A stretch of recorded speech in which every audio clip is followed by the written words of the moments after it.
बिस्मिल्लाहिर्रहमानिर्रहीम। अस्सलामु अलैकुम। आज हम पढ़ने जा रहे हैं form in HTML, elements of forum.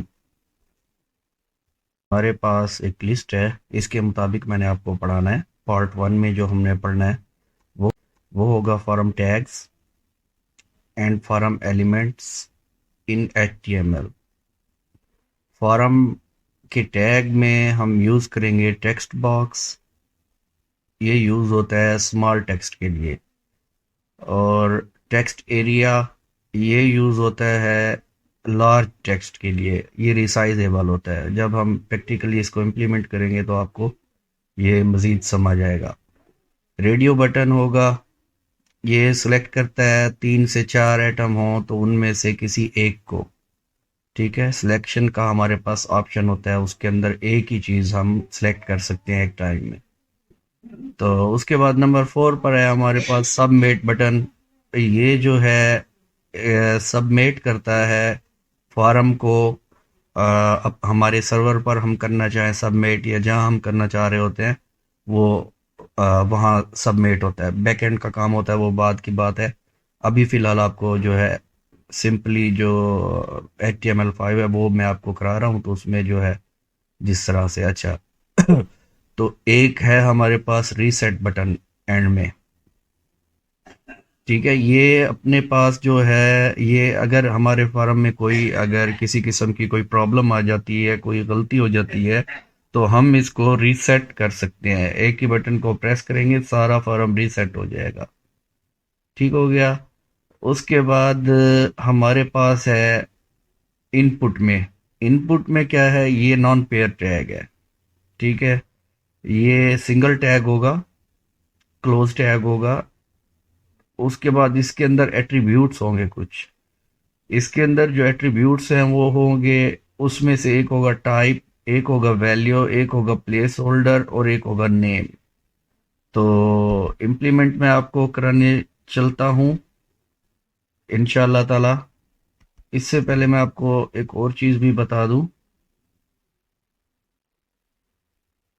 List of form elements.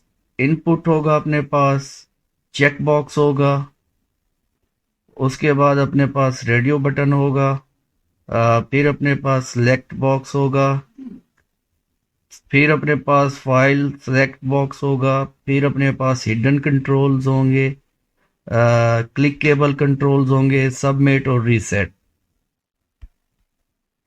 हम अपने HTML एडिटर की स्क्रीन पर आ चुके हैं और अब मैं एक न्यू फाइल क्रिएट कर रहा हूँ फॉर्म के नाम से। HTML की फाइल ये हमारी अभी क्रिएट हुई। उसके बाद मैंने टाइटल में चेंज किया हमेशा की तरह।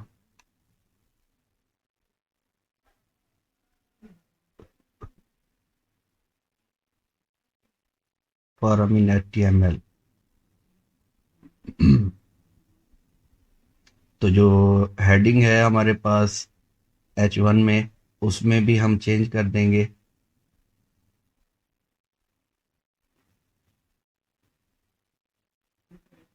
Registration form. तो इस हेडिंग जहाँ ये क्लोज हो रही है इसकी रेंज, उसके नीचे हम फॉर्म का टैग लगाएंगे।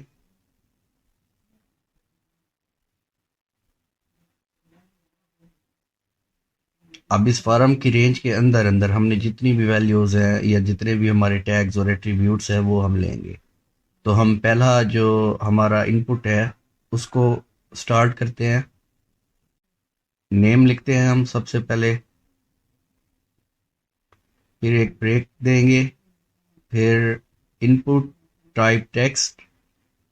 सिंटैक्स हमेशा हमारा यही रहेगा। ठीक है, वैल्यू, और वैल्यू को भी हम यहाँ खाली छोड़ेंगे।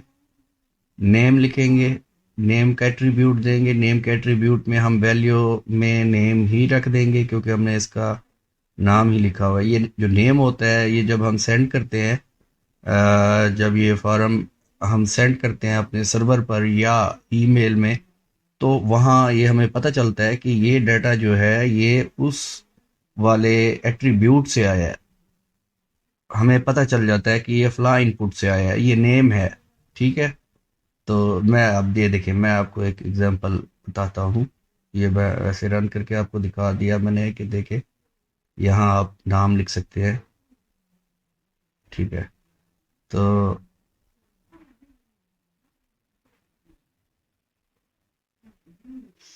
हम यहाँ फर्स्ट नेम कर लेते हैं इसको। फर्स्ट नेम तो यहाँ एफ नेम मैंने दे दिया। तो एफ नेम से ये होगा कि अब जब ये डाटा हमारा जाएगा ना हमारे सर्वर पर या ईमेल में या जहाँ भी हम सबमिट करना चाह रहे हैं, तो वहां से हमें पता चल जाएगा कि यार ये इस बंदे का फर्स्ट नेम है। ठीक है, जब वो फिल करके सेंड करेगा फॉर्म को।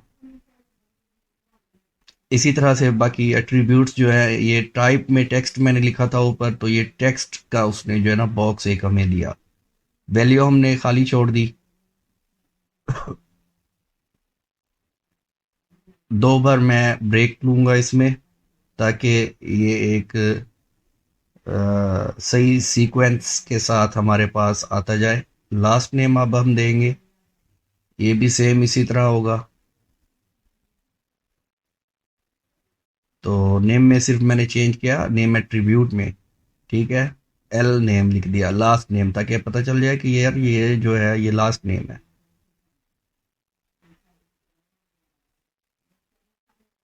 अब मैं यहाँ एड्रेस दे रहा हूँ, या यहाँ लिख दे अभी टाइप योर मैसेज हेयर।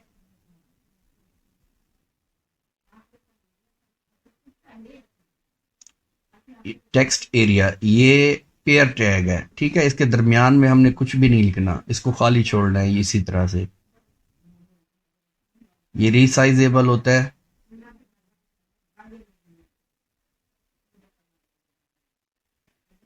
ये देखें, ये रिसाइजेबल है, इसको आप छोटा बड़ा कर सकते हैं, इसके अंदर कुछ भी टाइप कर सकते हैं। तो ये किसी भी वेबसाइट पर आपको इस तरह के ये नज़र आते होंगे, टेक्स्ट एरिया, टेक्स्ट बॉक्स, इस किस्म के। तो इसको जो है क्रिएट करने का HTML में जो तरीका है वो मैंने आपको भी बताया।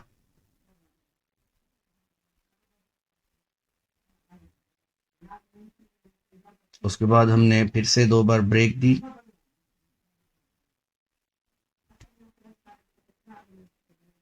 अब मैं यहाँ इसको टाइप योर मैसेज हेयर की बजाय यहाँ कर देता हूँ एड्रेस। ठीक है, क्योंकि हम एक रजिस्ट्रेशन फॉर्म जो है वो बना रहे हैं, तो जो इस पे सूट भी करे। तो ये एड्रेस आ गया। इसके बाद नीचे आ जाते हैं हम। अब प्लेस होल्डर मैं आपको बता दूं यार,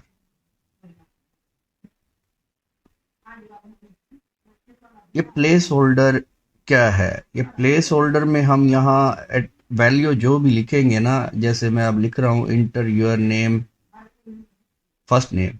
ठीक है। तो ये इस तरह होगा कि वहाँ ब्लर करके ना हमको दिखाएगा पीछे बैकग्राउंड में, देखें टेक्स्ट बॉक्स के अंदर ही। अब हमने यहाँ क्लिक किया, कर्सर ब्लिंक कर रहा है, लेकिन वो जो है पीछे नजर आता है, लेकिन जब हम टाइप करेंगे तो फिर वो गायब हो जाता है। ठीक है। तो ये आपको पता होना चाहिए। लास्ट नेम में भी सेम इसी तरह हम प्लेस होल्डर दे देंगे। प्लेस होल्डर में आप यही लिख देंगे इंटर योर नेम या इंटर योर लास्ट नेम।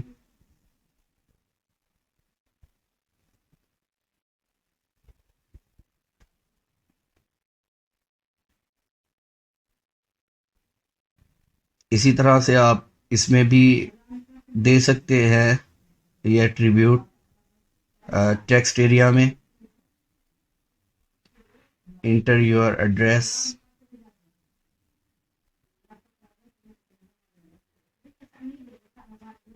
ठीक हो गया।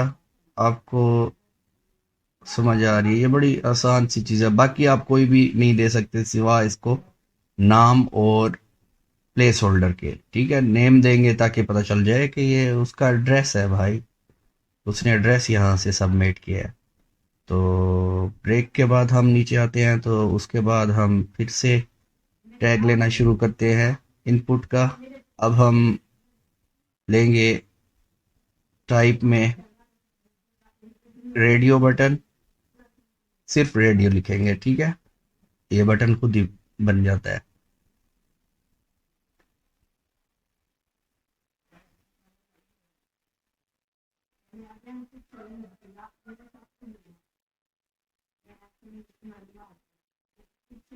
वैल्यू में हमने मेल लिख दिया। नेम मैं आपको बाद में बताता हूँ इसका नेम के बारे में। आगे हम लिख देंगे मेल। ये ऑप्शन 1 है हमारे पास। ये इस तरह का बटन होगा। अब हम दूसरा बटन बनाते हैं। इसी को कॉपी करके नीचे पेस्ट करता हूं मैं। मेल की जगह यहाँ फीमेल कर देता हूँ। अंदर वैल्यू में भी मैंने फीमेल कर दिया। अब मैं आपको बताऊं जो नेम मैंने नहीं लिखा था। अगर हम नेम नहीं लिखेंगे इसका, तो इसमें ये करेगा कि ये आप दोनों सेलेक्ट कर लेंगे। इसमें ये नहीं होगा कि एक को सिलेक्ट करो और दूसरा जो है ना वो अनसेलेक्ट हो जाए, अनचेक हो जाए। तो उसके लिए आप नेम में जेंडर लिखेंगे, दोनों में सेम नेम लिखेंगे, ठीक है। या जितनी भी आप इस तरह की वैल्यूज दे रहे होंगे उनमें सेम आप जो है नेम दोगे इस एट्रीब्यूट को, नेम एट्रीब्यूट को। तो जेंडर मैंने यहाँ भी लिखा। अब मैं आपको दोबारा से रन करके दिखा देता हूँ। ये देखिए, इनमें से कोई एक ही सिलेक्ट होगा अब, क्योंकि अब उसको समझ आ रही है कि यार ये दोनों नाम एक ही हैं, तो इसमें से एक ही मैंने जो है ना सिलेक्ट करना है। तो उसके बाद मैं एक और भी ले लेता हूँ, थर्ड। इसमें हम अदर कर देते हैं। आजकल ये भी चल रहा है। बहरहाल बहरहाल ये अदर जो है इसमें भी हम नेम वही जेंडर ही देंगे। अदरवाइज ये होगा कि ये इसको भी सिलेक्ट कर लेगा और उनमें से भी किसी एक को सिलेक्ट जो है ऑप्शन में कर लेगा। तो यहाँ हमने अदर किया। तो यहाँ देखिएगा, ये कोई सा भी एक हम कर सकते हैं इनमें से सिलेक्ट, सब नहीं होंगे। या मल्टी में जो है आप नहीं कर सकते सिलेक्शन। अच्छा, इसके बाद मैं यहाँ इसका ऊपर लिख दूं जेंडर।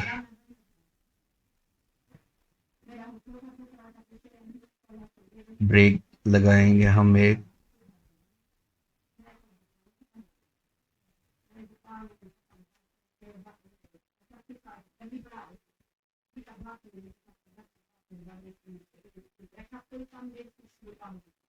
ठीक हो गया। यहाँ पता चल रहा है कि ये हमारे पास जेंडर है।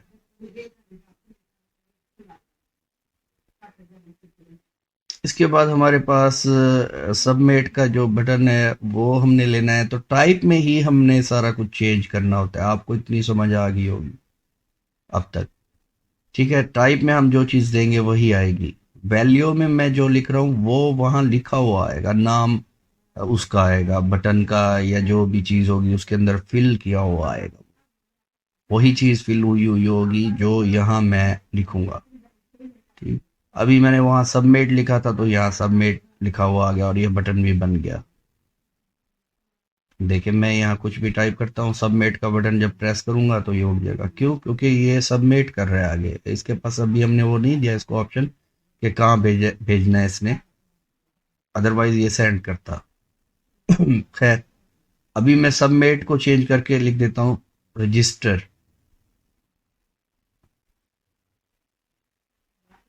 या साइन अप भी लिख सकते हैं आप। तो ये रजिस्टर का मैंने लिख दिया। अब हम दूसरा एक बटन बना लेते हैं रीसेट का, जो लास्ट हमारे पास है।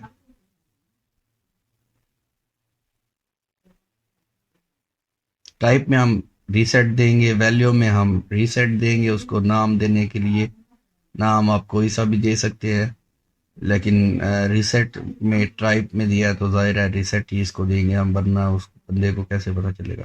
रीसेट करूंगा तो ये सारा खत्म हो जाएगा और वापस अपनी जगह पे, मतलब ओरिजिनल अपनी हालत में आ जाएगा। कुछ भी नहीं लिखा हुआ होगा, सारा कुछ सिलेक्शन सब कुछ उड़ा देगा। सही हो गया। ये वीडियो अपनी फाइनल होगी अल्हम्दुलिल्लाह। इंशाअल्लाह ताला मिलते हैं नेक्स्ट वीडियो में। तो तब तक के लिए हाफिज।